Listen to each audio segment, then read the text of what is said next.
तो आपका स्वागत है अपने प्यारे से YouTube channel real education class 10th में। मैं आशा करता हूँ दोस्तों आप सभी अच्छे होंगे और अपना पढ़ाई अच्छे से कर रहे होंगे।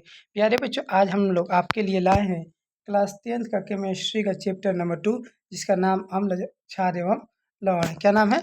अम्ल क्षारक एवं लवण। आज इसका हम लोग क्या करेंगे प्यारे बच्चों, ऑब्जेक्टिव क्वेश्चन को देखेंगे। इसमें 50 ऑब्जेक्टिव क्वेश्चन होने वाले हैं, जो आपके बोर्ड एग्जाम के लिए बहुत ही इंपॉर्टेंट है।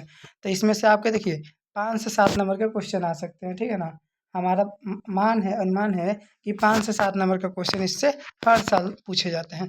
तो इस बार भी चांस है बहुत ज़्यादा कि 5 से 7 क्वेश्चन आपके इस चैप्टर से रहेंगे। तो 5-7 नंबर का क्लियर आपका हो जाएगा। अगर आप इस वीडियो को देखते हैं तो 5-7 नंबर आपका पक्का है। प्यारे बच्चों, इस वीडियो को थोड़ा सा भी स्किप मत कीजिएगा, शुरू से अंत तक देखिएगा। अगर आप हमारे चैनल पर नए हैं तो चैनल को प्लीज़ सब्सक्राइब कर दीजिएगा। और अगर आपको ये वीडियो अच्छा लगे तो इस वीडियो को लाइक करके अपने दोस्तों के पास ज़्यादा से ज़्यादा इस क्लास को शेयर कीजिएगा।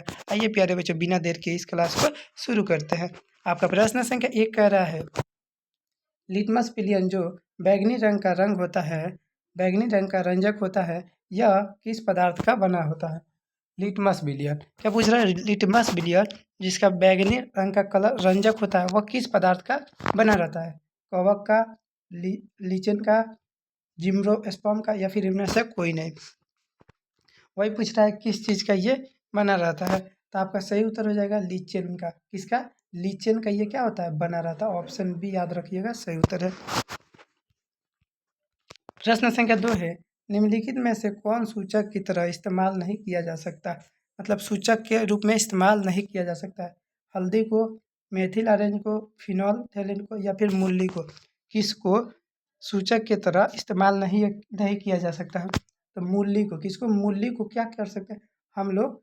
सूचक के तरह मतलब इस्तेमाल नहीं कर सकते। ऑप्शन डी आपका सही उत्तर है। अगला प्रश्न है आपका, निम्नलिखित में कौन गंधीय सूचक नहीं है? गंधीय सूचक के बारे में बात किया गया है। तो वेनिला, प्याज, शकरकंद, या फिर लौंग का तेल। निम्नलिखित में कौन गंधीय सूचक नहीं है? तो गंधीय सूचक क्या हो जाएगा प्यारे बच्चों? शकरकंद। गंधीय सूचक नहीं है तो शकरकंद। याद रखिएगा प्यारे बच्चों, शकरकंद जो होता है वो गंधीय सूचक नहीं होता है। अगला प्रश्न है, निम्नलिखित में कौन द्विक्षारिक अम्ल है? द्विक्षारिक अम्ल है HCl, H3PO4, या फिर HNO3। कौन सा पूछा है कि निम्नलिखित में कौन द्विक्षारिक है? ऑप्शन डी आपका है H2SO4। इसमें से कौन द्विक्षारिक है? देखिए प्यारे HCl नहीं है, फिर H3PO4 ये भी नहीं है, HNO3 ये भी नहीं है। हाँ, ये H2SO4 हो जाएगा। क्या हो जाएगा? H2SO4 क्या हो जाएगा? द्विक्षारिक अम्ल हो जाएगा। प्यारे बच्चों, अगला प्रश्न है, पोटास एल्म होते हैं। पोटास एल्म क्या होता है? एक साधारण लवण, एक मिश्रित लवण, एक अम्लीय लवण, या फिर एक दिक लवण। पोटास एल्म क्या होते हैं? तो एक दिक अम्ल होते हैं। क्या होता है? दिक लवण होते हैं। ऑप्शन डी याद रखिएगा, एक दिक लवण होते हैं। प्रश्न संख्या 6 है, एसिटिक अम्ल एवं दुर्बल अम्ल है क्योंकि इनके जलीय विलयन अम्लीय होते हैं। ये ज़्यादा आयनिक होते हैं, ये कम आयनिक होते हैं, ये HCOOH समूह में रहते हैं। एसिटिक अम्ल एक दुर्बल अम्ल है। क्यों? आखिर क्यों है? और कारण पूछा है, रीजन कारण पूछा है। ये क्या होते हैं? ये कम आयनित होते हैं। क्या होता है? ये कम आयनित होते हैं, इसलिए ऑप्शन सी आपका सही उत्तर हो जाएगा। प्यारे बच्चों, अगर आपका इसका PDF नोट्स आप लेना चाहते हैं, अगर आप इसका PDF नोट्स लेना चाहते हैं तो मैं व्हाट्सअप का लिंक डिस्क्रिप्शन में दिया हूँ, आप वहाँ से जाकर जल्दी से ज्वाइन हो जाइए। या फिर देखिए नंबर दे रहे हैं 85 398 71 728। दिए गए नंबर पर आप कॉल या फिर मैसेज करके PDF नोट्स ले सकते हैं, बिल्कुल फ्री में। आइए अगला प्रश्न को देखते हैं। देखिए प्यारे बच्चों, जो भी क्वेश्चन पढ़ाते हैं वो सीधे डायरेक्ट बोर्ड एग्जाम के लिए पढ़ाते हैं।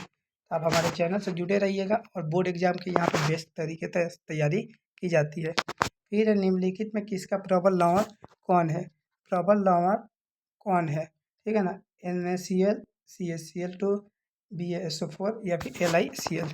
कौन सा सबसे प्रबल अम्ल है? सबसे प्रबल मतलब, प्रबल का मतलब क्या होता है? मजबूत शायद होता है, ठीक है ना। प्रबल दुर्बल होता है ना, दुर्बल का मतलब कमजोर, प्रबल का मतलब मजबूत। तो 7 का सही उत्तर क्या हो जाएगा? 7 का सही आंसर हो जाएगा NaCl, सोडियम क्लोराइड। क्या हो जाएगा? NaCl, सोडियम क्लोराइड आपका क्या हो जाएगा? सही उत्तर हो जाएगा। अगला प्रश्न है, निम्नलिखित में कौन एक अधिक अम्लीय लवण बनाएगा? एक अधिक अम्लीय लवण बनाएगा। CH3COOH या फिर H3PO4, CH3CH2 या फिर COOH या फिर ZNO। कौन सबसे अधिक अम्लीय बनाएगा? एक अधिक अम्लीय बनाएगा। तो 8 का सही उत्तर क्या हो जाएगा? 8 का सही उत्तर हो जाएगा H3PO4। H3PO4 क्या करेगा? एक अधिक अम्लीय बनाएगा। प्रश्न संख्या 9 कह रहा है, 1 बिलियन किसी नीले लिटमस को लाल में परिवर्तित कर देता है तो संभवतः बिलियन का मान होगा। नीले को लाल कर देना, नीला रंग को क्या कर देना? नीले को लाल कर देना, तो उसका क्या होता है? बिलियन का पीएच मान पूछा, 8, 10, 12 या फिर 6। उसका बिलियन का पीएच मान पूछा है, तो पीएच मान क्या हो जाएगा? तो कितना होगा? 6 होगा। कितना होगा प्यारे बच्चों? 6। ऑप्शन डी याद रखिएगा, 6 हो जाएगा। अगला प्रश्न है, जल के अम्लीय एवं क्षारीय विलयन किसके कारण विद्युत के सुचालक होते हैं? जल के अम्लीय एवं क्षारीय विलयन किसके कारण विद्युत के सुचालक होते हैं? H+ OH- H+ एवं OH दोनों, OH- दोनों, इनमें से कोई नहीं। किसके कारण अम्लीय एवं क्षारीय विलयन क्या होते हैं? विद्युत के सुचालक होते हैं। तो किसके कारण? H+ एवं OH- दोनों के कारण क्या हो जाएगा? ऑप्शन सी आपका सही उत्तर हो जाएगा। प्रश्न संख्या 11 को देखते हैं, निम्न में से कौन से धातु ठंडे जल से अधिक अभिक्रिया कर धातु के हाइड्राइड्स बनाएंगे, हाइड्रोक्साइड बनाएंगे? कौन धातु ठंडे जल से अभिक्रिया करके धातु के हाइड्रोक्साइड बनाएंगे? सोडियम एवं पोटेशियम, मैग्नीशियम एवं कैल्शियम, सोडियम एवं कॉपर या फिर इनमें से कोई नहीं। तो कौन से धातु क्या करेंगे? ठंडे जल से अभिक्रिया करके धातु ऑक्साइड का, हाइड्रोक्साइड का निर्माण करेंगे। क्या हो जाएगा? सोडियम एवं पोटेशियम क्या होता है? ठंडे जल से क्या कहता है? अभिक्रिया करके हाइड्रोक्साइड बनाने का कार्य करता है। ऑप्शन ए आपका सही उत्तर हो जाएगा। अगला प्रश्न है, 12 नंबर प्रश्न कर रहा है, निम्नलिखित में किस विलयन का उपयोग दीवारों की सफेदी करने के लिए किया जाता है? दीवारों की सफेदी करने के लिए किया जाता है। CaCO3 या फिर Ca या फिर OH2, NaOH। ऑप्शन डी है आपका NaCHCO3। कौन सा हो जाएगा? 12 का सही उत्तर क्या हो जाएगा? देखिए, दीवारों की सफेदी के लिए किया जाता है CaOH2। क्या किया जाता है? CaOH2। ऑप्शन बी आपका सही उत्तर हो जाएगा। अगला प्रश्न है, 13 नंबर है, निम्नलिखित में कौन बुझा हुआ चूना है? बुझा हुआ CaCO, CaOH2, CaCO3 या फिर Ca। कौन सा बुझा हुआ चूना है? बुझा हुआ चूना का रासायनिक सूत्र क्या हो जाएगा? CaO। क्या हो जाएगा? CaO। ऑप्शन ए आपका सही उत्तर हो जाएगा। अगला प्रश्न है, लवण Na2CO3 का जलीय विलयन का पीएच मान होगा। लवण Na2CO3 का जलीय विलयन का पीएच मान 7 से अधिक, 7 से कम या फिर इनमें से कोई नहीं। कितना होगा? Na2CO3 का जलीय विलयन पूछा है प्यारे बच्चों। जलीय विलयन कितना हो जाएगा? NaCO3 का क्या हो जाएगा? जलीय विलयन 7 हो जाएगा। कितना हो जाएगा? 7 हो जाएगा। ऑप्शन ए याद रखिएगा, सही उत्तर है। अगला प्रश्न है, एसिटिक अम्ल का यूपेक नेम होता है। यूपेक, IUPAC नेम, मतलब यूपेक नेम क्या होता है? एसिटिक अम्ल का यूपेक नेम एथेनॉल अम्ल, मेथनॉल अम्ल, प्रोपेनॉल अम्ल या फिर इनमें से कोई नहीं। तो एसिटिक अम्ल का पूछा है, तो एसिटिक अम्ल का यूपेक नेम क्या होता है प्यारे बच्चों? यूपेक नेम जो होता है मेथेनाइक अम्ल होता है। क्या होता है? मेथेनाइक अम्ल। ऑप्शन बी याद रखिएगा, आपका सही उत्तर हो जाएगा। अगला प्रश्न है, निम्नलिखित में कौन सा आयन लाल लिटमस को नीला कर देता है? कौन सा आयन जो है मतलब लाल लिटमस पत्र को नीला कर देता है? एच, कौन सा आयन है? तो ऑप्शन देखिए, ए है HOH, Cl- या फिर O2-। कौन से आयरन लाल लिटमस पत्र को नीला कर देते हैं? तो लाल लिटमस पत्र को नीला कौन करता है? OH करता है। कौन करता है? OH। ठीक है ना, याद रखिएगा, OH क्या करता है? लाल लिटमस पत्र को नीला कर देता है। अगला प्रश्न है, कोई विलयन नीले लिटमस पत्र को लाल कर देता है, इसका पीएच मान संभव होगा? नीले को लाल कर देना 5, 7, 8 या फिर 10। नीले को लाल कर देना मतलब क्या, कितना हो जाएगा? 5 हो जाएगा। 7 से हमेशा कम ही रहता है, ठीक है ना, याद रखिएगा। जो नीले को लाल कर दे मतलब 5, 7 से कम होता है। ऑप्शन ए याद रखिएगा। प्रश्न संख्या 18 है, ऑक्सैलिक आम्ल का प्राकृतिक स्रोत निम्नलिखित में कौन सा है? कौन है? संतरा, टमाटर, सिरका, इमली। कौन है?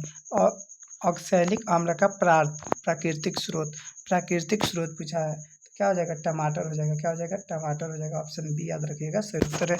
अगला प्रश्न है plaster of Paris. Plaster of Paris का रासायनिक सूत्र CaSO4 2H2O या फिर CaSO4 1/2H2O Na2CO3 10H2O या फिर इनमें से कोई नहीं। तो प्लास्टर ऑफ पेरिस का रासायनिक सूत्र पूछा है। प्लास्टर ऑफ पेरिस का रासायनिक सूत्र याद रखिएगा CaSO4 1/2H2O। क्या होता है? CaSO4 1/H2O। ऑप्शन बी आपका सही उत्तर हो जाएगा। ऑप्शन बी याद रखिएगा, प्लास्टर ऑफ पेरिस का रासायनिक सूत्र है। अगला प्रश्न है लिटमस। लिटमस विलयन जब न तो अम्लीय होता है और न ही क्षारीय तब किस रंग का होता है? किस रंग का होता है? लाल, नीला, बैंगनी, काला। जब लिटमस विलयन पत्र न ही अम्लीय होगा और न ही क्षारीय तो उसका कलर का रंग पूछा है। रंग कौन सा रंग हो जाएगा? बैगनी होता है। क्या होता है प्यारे बच्चों? बैगनी। ऑप्शन सी याद रखिएगा, बैगनी होता है। ठीक है ना। अगला प्रश्न को देखते हैं। 21 नंबर प्रश्न है किसी भी उदासीन विलयन का पीएच होता है। किसी भी उदासीन विलयन का पीएच 5, 7, 14 या फिर 0। किसी भी उदासीन विलयन का पीएच मान कितना होता है? 7 होता है। कितना होता है प्यारे बच्चों? 7 होता है। ऑप्शन बी याद रखिएगा, 7 आपका सही उत्तर हो जाएगा। 7 क्या हो जाएगा? उदासीन विलयन का पीएच मान होता है। अगला प्रश्न है निम्नलिखित में से कौन लवण है? HCl, NaOH। ऑप्शन सी है आपका K2SO4 या फिर NH4O2। कौन सा लवण है? लवण पूछा है, ठीक है ना, अम्ल नहीं पूछा है। क्या पूछा है प्यारे बच्चों? लवण। लवण पूछा है तो लवण क्या हो जाएगा? K2SO4। क्या होता है? K2SO4 क्या है? एक लवण है। ऑप्शन सी याद रखिएगा, सही उत्तर हो जाएगा। अगला प्रश्न है आपका 23 नंबर। किसी लाल परत आयरन पर जलवाष्प प्रवाहित करने पर कौन सा यौगिक प्राप्त होता है? किसी लाल परत आयरन पर जलवाष्प जब जल को प्रवाहित करते हैं तो कौन सा यौगिक प्राप्त होता है हमें? FeO, FeO, Fe2O3, Fe3O4 या फिर FeS। कौन सा जलीय जब लाल परत पर जल को प्रवाहित किया जाता है तो कौन सा यौगिक का निर्माण होता है? कौन सा यौगिक होता है? Fe3O4। क्या होता है? Fe3O4। ऑप्शन सी याद रखिएगा, सही उत्तर हो जाएगा। अगला प्रश्न है हमारे शरीर में पीएच कितने परास के बीच कार्य करता है? 6.0 से लेकर 6.8 तक, 7.0 से लेकर 7.8, 2.1 से लेकर 3.8 या फिर 5.1 से लेकर 5.8 तक। कितने के बीच हमारा जो होता है पीएच कार्य करता है शरीर का? हमारा शरीर का पीएच मान कितना होता है? 7.0 से लेकर 7.8 के बीच ही होता है हमारा। ऑप्शन बी याद रखिएगा, आपका करेक्ट आंसर हो जाएगा। प्रश्न संख्या 25 है आपका। प्रश्न संख्या 25 का बैंकिंग पाउडर का अणु सूत्र क्या होता है? बैंकिंग पाउडर का अणु सूत्र पूछा है, ठीक है। तो आपका देखिए ऑप्शन क्या क्या है?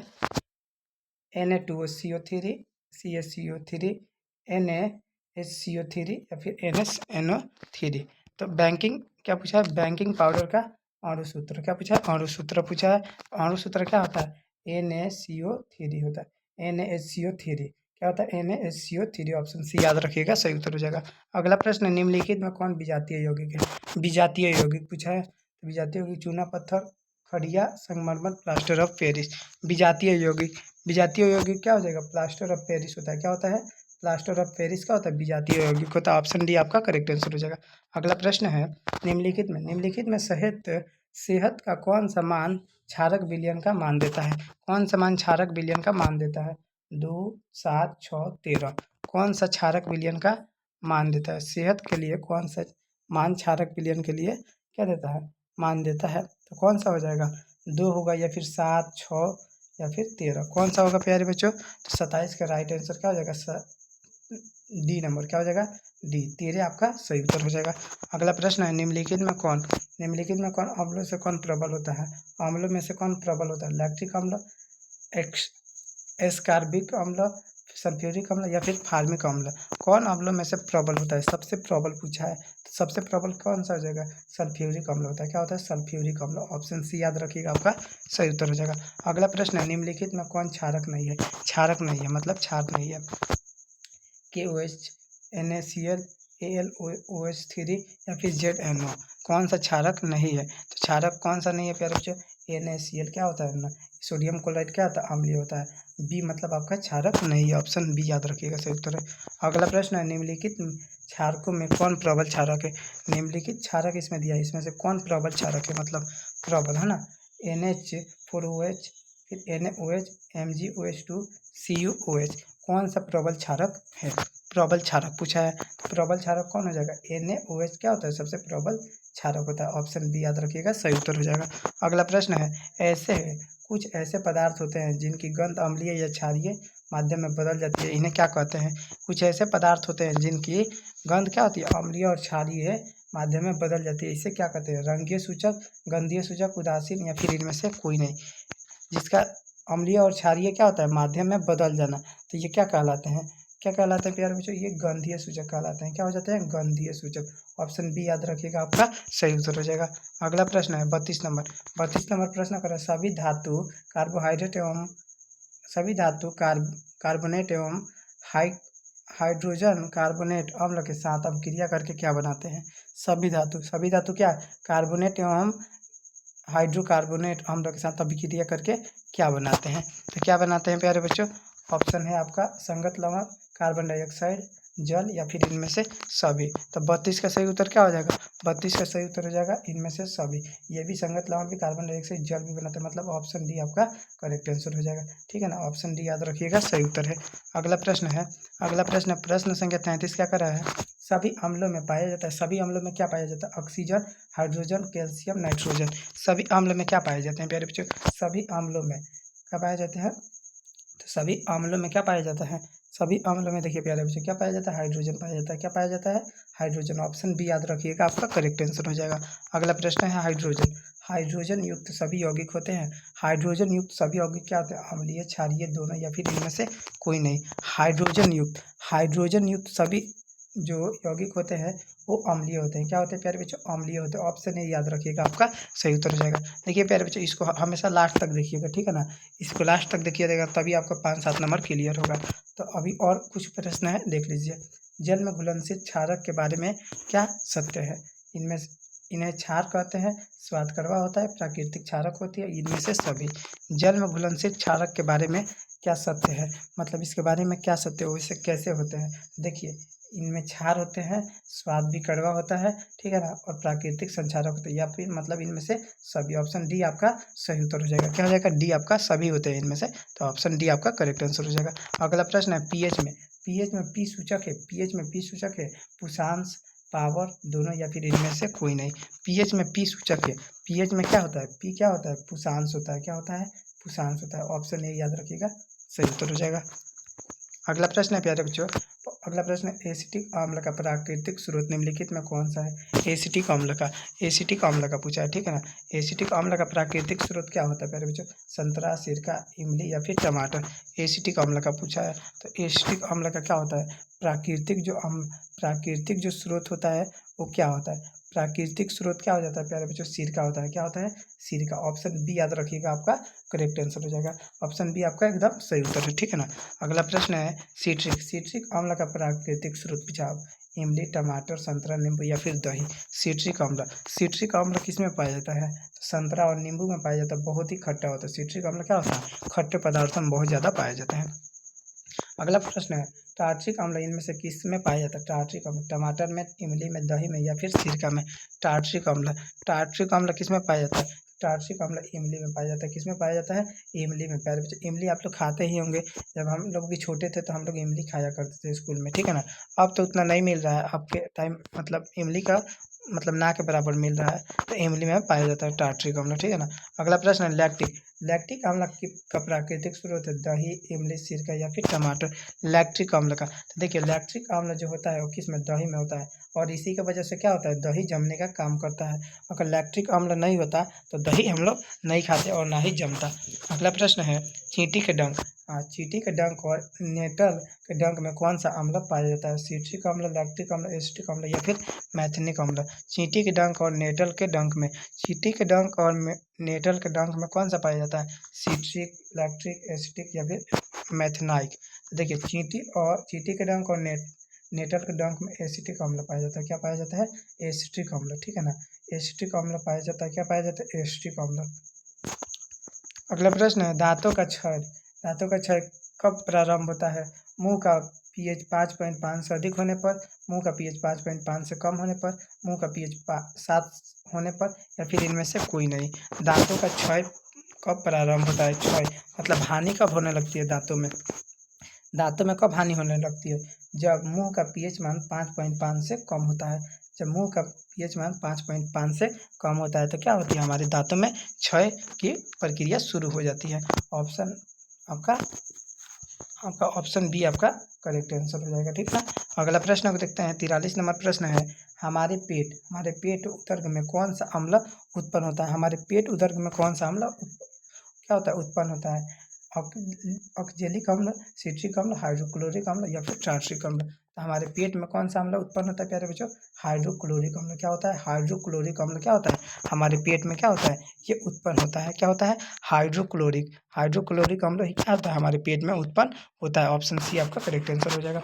अगला प्रश्न 44 नंबर है हाइड्रोक्लोरिक अम्ल एवं सोडियम हाइड्रोक्लोराइड के विलयन में अभिक्रिया कर उत्पन्न लवण को क्या कहते हैं? देखिए प्रश्न क्या कर रहा है। हाइड्रोक्लोरिक अम्ल एवं सोडियम हाइड्रोक्लोरिक अम्ल के विलयन की अभिक्रिया से उत्पन्न लवण क्या कहलाते हैं? देखिए जब हाइड्रोक्लोरिक अम्ल और सोडियम हाइड्रोक्लोरिक अम्ल एक साथ विलयन में अभिक्रिया करते हैं तो क्या बनता है? किस चीज़ का? Hydrogen chloride, sodium chloride, hydroxide या फिर इनमें से कोई नहीं। जब ये दोनों अभिक्रिया करते हैं तो क्या बनता है प्यारे बच्चों? सोडियम क्लोराइड बनता है। क्या बनता है? इसमें से सोडियम ले लीजिए, इसमें से क्लोरिक ले लीजिए, मतलब सोडियम क्लोराइड होता है। क्या होता है? सोडियम क्लोराइड क्या होता है? निर्माण होता है। ऑप्शन बी याद रखिएगा आपका सही उत्तर हो जाएगा। अगला प्रश्न है धोने का सोडा। धोने का सोडा का रासायनिक सूत्र। धोने का सोडा का रासायनिक सूत्र पूछा है।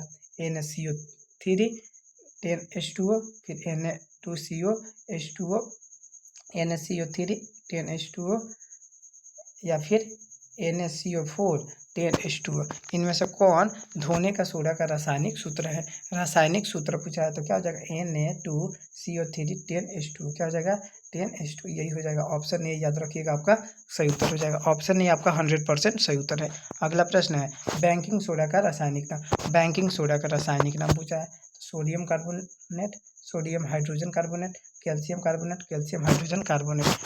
बैंकिंग सोडा का रासायनिक नाम होता है तो क्या हो जाएगा? बैंकिंग सोडा का रासायनिक नाम क्या होता है प्यारे बच्चों? Sodium hydrogen carbonate. याद रखिएगा क्या होता है? सोडियम हाइड्रोजन कार्बोनेट होता है। बैंकिंग सोडा को हम लोग क्या कहते हैं? सोडियम हाइड्रोजन कार्बोनेट के नाम से भी जाने जाते हैं। फिर बैंकिंग सोडा का रासायनिक सूत्र। बैंकिंग सोडा का रासायनिक सूत्र पूछा है। Na2CO3 NaCl NH4Cl या फिर NaHCO3 NaCl। बैंकिंग सोडा का क्या पूछा है? रासायनिक सूत्र पूछा है तो NaHCO3 क्या होता है? NaHCO3 होता है बैंकिंग सोडा का रासायनिक सूत्र। ऑप्शन सी याद रखिएगा। ऑप्शन सी आपका क्या हो जाएगा? सही उत्तर हो जाएगा। फिर आगे प्रश्न है। अगला प्रश्न है जल की अस्थायी कठोरता को हटाने के लिए किसका उपयोग किया जाता है? जल की जो अस्थायी कठोरता होती है उसको हटाने के लिए किसका प्रयोग किया जाता है? बैंकिंग सोडा का, धोने के सोडा, विरंजक चूर्ण या फिर इनमें से कोई नहीं। तो 48 का सही उत्तर क्या हो जाएगा? 48 का देखिए धोने का सोडा का प्रयोग किया जाता है। जल की कठोरता को हटाने के लिए किसका? धोने की सोडा को प्रयोग किया जाता है। ऑप्शन बी याद रखिएगा आपका सही उत्तर हो जाएगा। अगला प्रश्न 49 नंबर है सोडा अम्ल अग्रशामिक में किसका उपयोग होता है? सोडा अम्ल अग्रशामी में किसका उपयोग होता है? Sodium carbonate, calcium carbonate, sodium hydrogen carbonate या फिर कैल्शियम बाइकार्बोनेट। किसका प्रयोग होता है? सोडा अम्ल अग्रशामक में किसका प्रयोग होता है? तो किसका प्रयोग होता है प्यारे बच्चों? याद रखिएगा सोडियम हाइड्रोजन कार्बोनेट का। किसका होता है? Sodium hydrogen carbonate. Option C आपका सही उत्तर हो जाएगा। सोडियम हाइड्रोजन कार्बोनेट का प्रयोग होता है। अगला प्रश्न है प्रश्न संख्या 50 से सल्फेट अर्धहाइड्रेट या फिर हेमिटाइड का अन्य नाम पूछा। अन्य नाम क्या पूछा है? सल्फेट अर्धहाइड्रेट या फिर हेमिटाइट का अन्य नाम मतलब दूसरा नाम। जिप्सम, प्लास्टर ऑफ पेरिस, विरंजक चूर्ण या फिर इनमें से कोई नहीं। या फिर इनमें से कोई नहीं। कौन सा हो जाएगा प्यारे बच्चों? देखिए सल्फेट और अर्धहाइड्रेट या फिर हेमेटाइट का अन्य नाम जो होता है वो क्या होता है, प्लास्टर ऑफ पेरिस भी होता है। प्लास्टर ऑफ पेरिस के भी नाम से हम लोग जाने जाते हैं। तो ये आपका क्या 50 वीवीआई क्वेश्चन थे, केमिस्ट्री के 50 वीवीआई क्वेश्चन। इसमें से अगर आप 50 के 50 क्वेश्चन को पढ़ लेते हैं, अच्छे से याद कर लेते हैं, तो इनमें से 5 से 7 नंबर आपका क्वेश्चन फिक्स हो जाएगा। नंबर 5 से 7 नंबर आपका पक्का है कि इसी से आएगा। देखिए इसमें से 5-7 नंबर का क्वेश्चन पूछा भी जाता है हर साल, ठीक है ना। इसीलिए हम सोचे कि आपका 5-7 नंबर बढ़ जाए। 5-7 नंबर बहुत मायने रखता है। तो आप इस क्लास को अच्छे से किए। अगर नहीं समझ में आया कोई भी चीज़ तो आप हमको कमेंट कर सकते हैं। और पीडीएफ नोट्स लेने के लिए दिए गए नंबर पर आप हमें कॉल या फिर मैसेज कर सकते हैं, या फिर व्हाट्सएप का ग्रुप भी हम लिंक डिस्क्रिप्शन में दे दिए हैं। व्हाट्सएप का लिंक हम डिस्क्रिप्शन में दिए हैं, आप वहाँ से जाके ज्वाइन हो जाइए। मैं इसका पीडीएफ नोट्स आपको व्हाट्सएप ग्रुप में भेज दूँगा, तो आप वहाँ से डाउनलोड कर सकते हैं। अगर आप अभी तक इस क्लास को लाइक नहीं किए होंगे तो लाइक कर दीजिए, और अपने दोस्तों के पास ज़्यादा से ज़्यादा इस क्लास को शेयर कीजिए। प्यारे बच्चों शेयर कर दीजिए जिससे सभी दोस्त आपके सभी भाई बहन जो भी हैं इस क्लास को करके अच्छा से अपना नंबर ला सके। प्यारे बच्चों मिलते हैं एक नए वीडियो में, तब तक के लिए जय हिंद जय भारत।